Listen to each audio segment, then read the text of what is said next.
fidgets to take in the bath.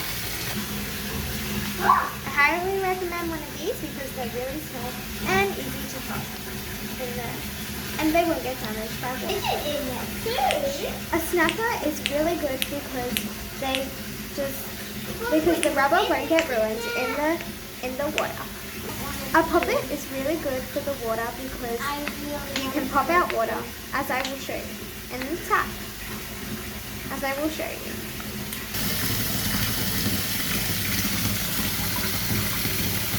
They're really satisfying to pop the water out.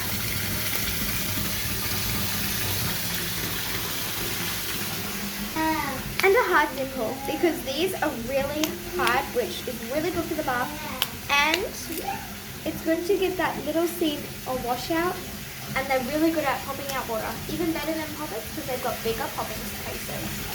Thanks for watching, bye!